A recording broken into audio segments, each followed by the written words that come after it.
What's up, guys? This is my one of my vehicles. It's a 92 Ford Econoline or cargo van E350. This one has the 7.3 diesel motor, and I'm doing a thermostat and at the same time the serpentine belt. So you guys get an idea where the thermostat is. It is hidden.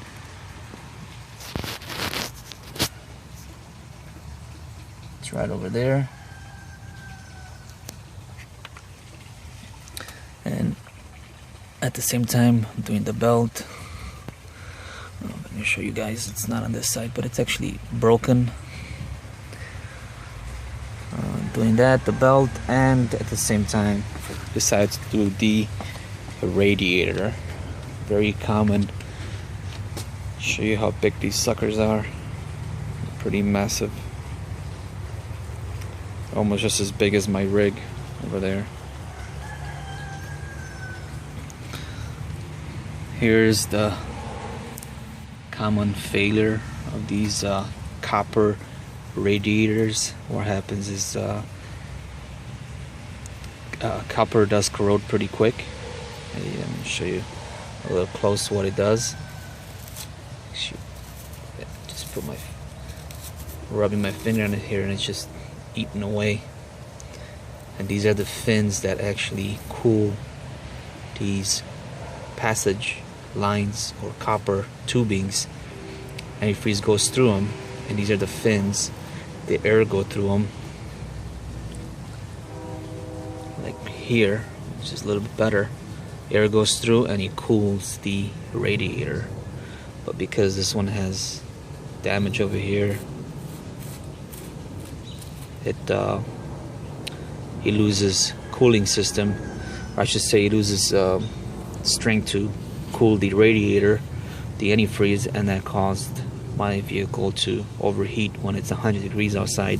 I'm running the AC, and because of that, it also damaged some. There's a damage somewhere over here. Because it's copper, it does corrode a lot quicker, and I always had to add antifreeze every month or so, or every few weeks, about half a gallon. So I got tired of it. I fixed it a couple times. I'm not sure where I fixed it. Maybe it was on the other side. Doesn't matter.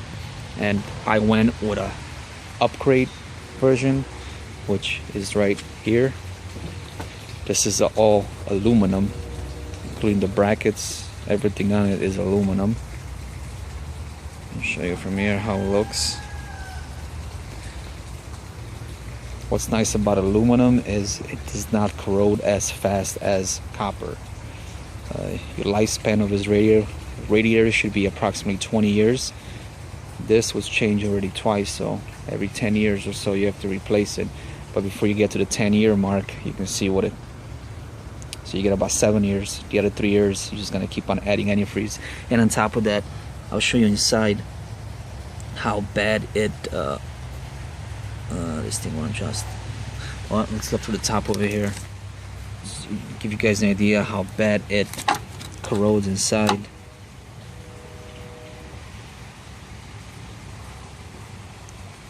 See all that corrosion deposit that clogs your fins, and antifreeze, less antifreeze goes through these fins down here. Actually what it does, antifreeze goes through here, goes through these fins down, and right here is where the pump will pull it back out of the radiator back into the motor to cool it. And then the new one, which I really like aluminum a lot better. You will probably get over 20 years lifespan if you use the proper cooling. You can't just use any kind of cooling. It has to be proper cooling to prevent further or corrosion in your radiator. This is a pretty thick one, 3-core.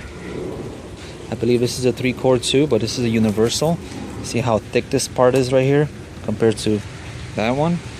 This is about 3 inches. This is 4 inches. The reason why is because I believe they use these radiators also in the school buses. And the school bus radiator, which is the same one, I believe has another line 4-core. So these will cost you, as they are, but of course brand new at the store, $420 to $450. This radiator, nobody had it in aluminum. I did find online. I believe I got this off eBay, and this one was actually, I thought I paid $400, but when I looked at the receipt, I paid $267. And of course there was no tax because it was from a different state, and I received it in 1 business day, which I was kind of surprised. It does come with transmission lines. Even though I don't use these, I actually install my own transmission cooler that's got a 28 cooling lines or fins.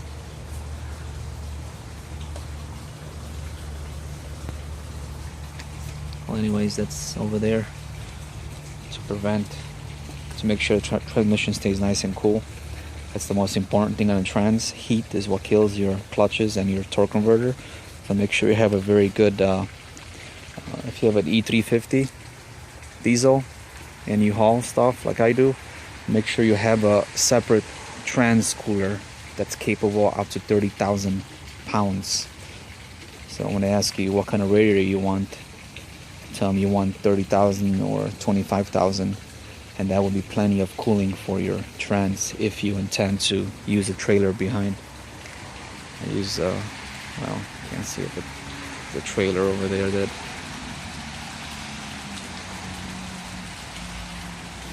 I use.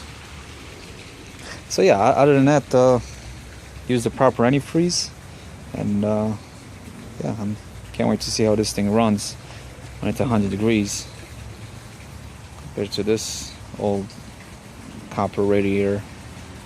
I don't even think they make any more copper radiators because they corrode so quick. Aluminum is the best way to go for just about from diesel to race cars.